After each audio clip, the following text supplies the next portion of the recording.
From the automotive industry, car makers express concerns that the war in Ukraine and sanctions against Russia could lead to supply chain breakdown, while the industry is already struggling to recover from the economic impact of the COVID pandemic. Car makers across the world are currently showing off their latest designs at the New York International Auto Show, which is being held for the first time since 2019 due to the COVID pandemic. But as some visitors stroll past the vehicles on display, mind-free to appreciate the designs, some experts have once again worn a worrying face, fearing for the future of the industry. Analysts say the car industry's global supply chain has already been stretched to its breaking point due to the COVID pandemic.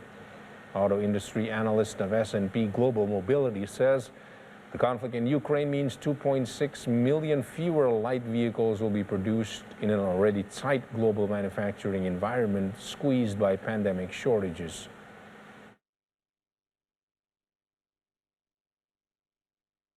Impacts from the pandemic, and those hadn't gone away when we were hit by the semiconductor shortage. At no point did industry inventories have a chance to recover before the next wave of impacts hit. Harnesses from Ukraine are used in many European-built vehicles, and it's impossible to build the vehicle without it, or it's impossible to add it after the fact.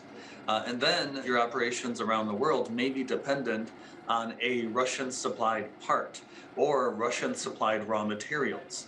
And with the sanctions that we have now in place, we don't expect the access to those goods to be improved anytime soon.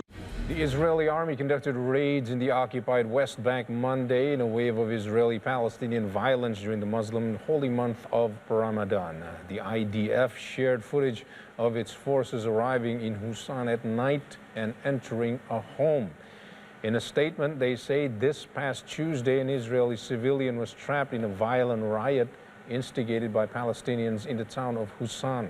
The civilian was violently attacked by the rioters who hurled rocks and burned his vehicle. Overnight, security forces apprehended 4 suspects who were involved in the attack. Meanwhile, the Palestinian Health Ministry on Monday says 2 Palestinian men were critically injured by Israeli forces in the village of Yamun, west of Jenin in the northern West Bank, when dozens of Palestinians started throwing rocks and explosives at the troops who returned fire.